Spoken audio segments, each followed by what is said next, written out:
Dooby-dooby-doo, edu na. Sabi mo, tawas sa bilang ha? Ganyan ha? Hindi naman makahintay. Tatawagin mo lang kita. Hindi makahintay. May flight ka ba? Akala si Bro Joel ang may flight, di ba? Kasi na, wala nating patagalin, di ba? Agamon pa ako ng mic nito eh. Please welcome. Kanina, yung entry sa'yo, talagang ano yun, ha? Dooby-dooby-doo, edu ba? Sister and brothers, Bro Edu!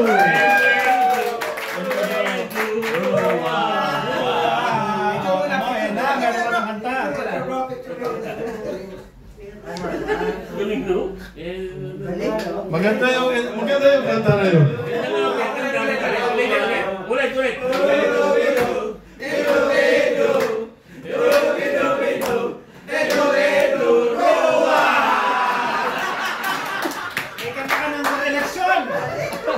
My God. Parang ako ata yung inuuno ngayon. Good evening once again, brothers. Actually, I wanted to be the last kasi I want to listen to your to what you say, what you're going to say. So nakita ko lahat na adjectives na gamit na, so ulitin ko na lang. And I'm also wondering na lahat na nakikita natin kay Bro Joel, lahat talaga is maganda. Kaya naisip ko kung ano kaya kung ako, meron din kaya sila magandang sasabihin sa akin, bro?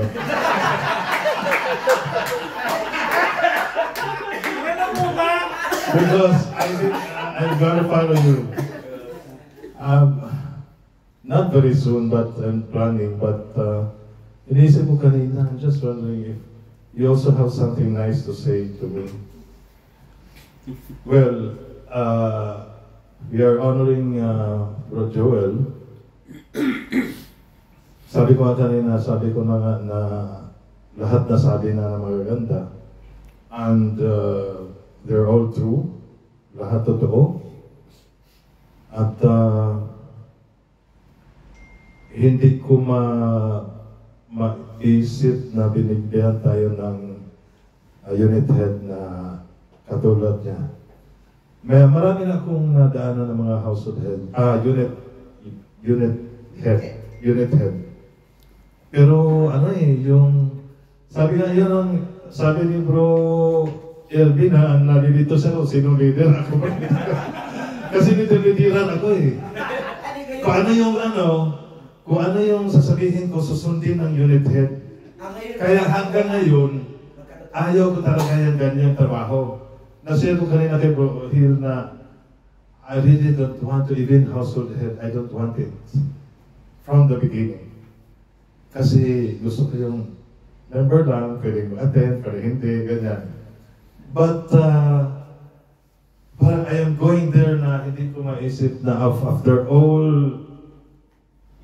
those years na I refused.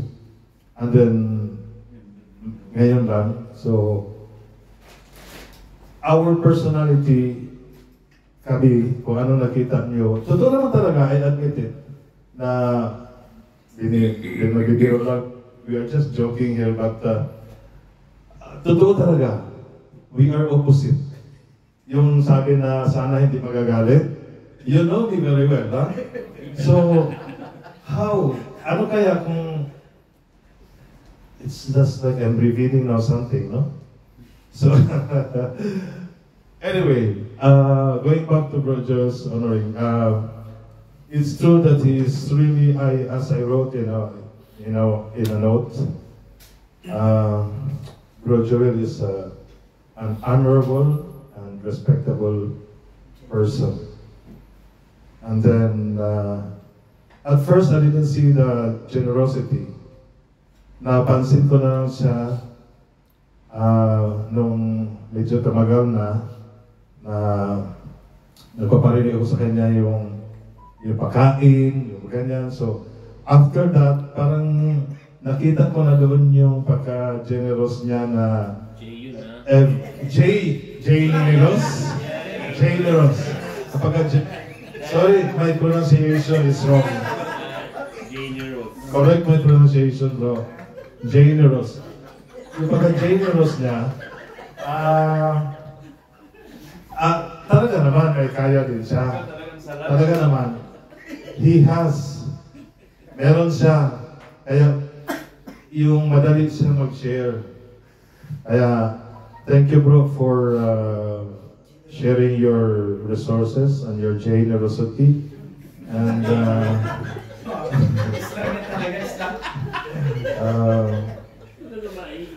even those personal problems, issues, and whoever will come to you and ask for help, it's really true that you're always there to help us in our in finding solutions to our problems, even personal. And the patience, your patience, and really, it's really true na I have never seen him getting angry. I know, it's siguro, tinatago lang niya because we all have a level of, accepting kung may mga, minsan, ang ating pasensya nasusubukan eh.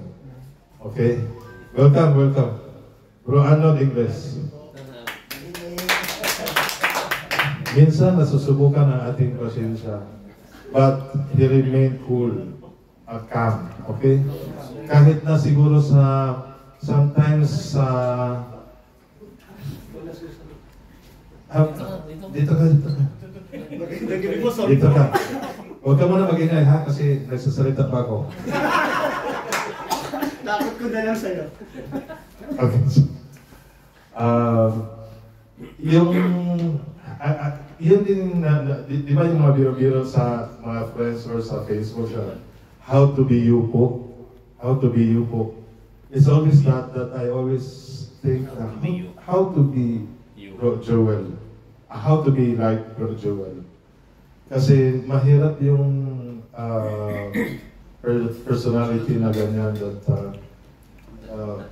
God has given you that kind of character. Kasi naisip ko din na kung iibahin ko yung ugali ko, it is no longer me. Kung sabihin ko na sana maging pareha ko kay Bro Joel, it's no longer me. Okay? So, ang akin lang is if I have some weaknesses or a sort of like attitude that I need to control or change, to adjust, I need to do it. I just need to control because this is my personality. It is me. I cannot be like all of you. Like same. We are not the same. So yun na ang aking makita na I am very far from your personality or character, bro. I know I have as I already told this, that I have the leadership potential. But if I become a leader in a religious or in a community that is related to God or in the church, I will have a problem later on. Because I have my own way of you see that one, huh? You see that one. But given the chance,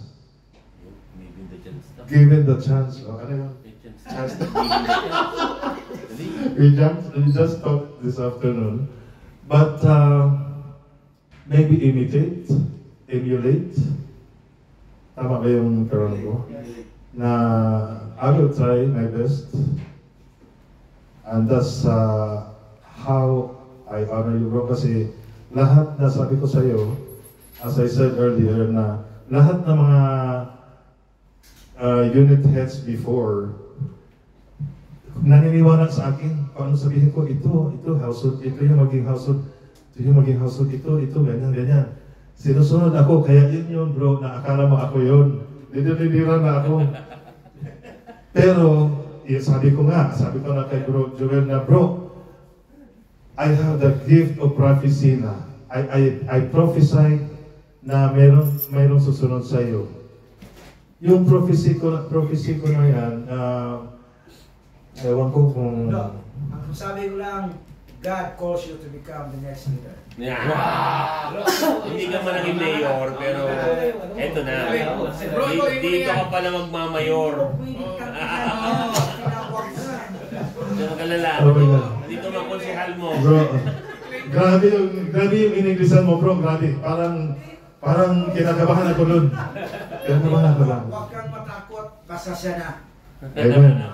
I think so because it was my initial plan this year that, ano nga yan, 2024?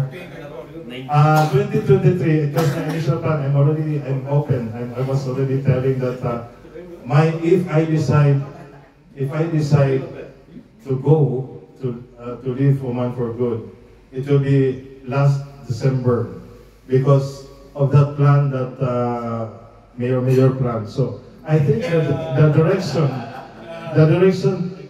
I said, yun na ba yan, yung God's, my thoughts are not His thoughts, my plans not His plans, mga ganon. So I think I am redirected, or I see that way, that I think that God has another plan for me, and as I honor you tonight, Bro Joel, thank you very much for everything, kasi lahat nasabi na na your kindness, your generosity, your patience, your perseverance in serving the Lord through our community, the way you handle us, kasi even us sometimes, I sometimes disagree with you, but you are firm. Because you always, sino yung nagsabi na ang ano ni Bro Joel is yung he is always positive. Yeah, no problem, wala ano yan, mangyayari yan. Oh, mangyayari yan. Mangyayari talaga yan. So, you are always optimistic. You're always on the letter O. You're always in the positive side, good side, and your faith really is very strong, and your relationship with God is very deep. That all of us can see it. So I don't really know what God has in store for you. What is your plans? And kung saan ka man dalhin ni Lord, just continue to show to our brothers or in the community what He has given you, what God has given you, especially in the aspect of service. At salamat din, bro, sa our sharing, even my plans, future plans. I share it with you because I trust you. And I just don't think of when you leave and this place is gone, where we're gonna do our fellowship and all our activities.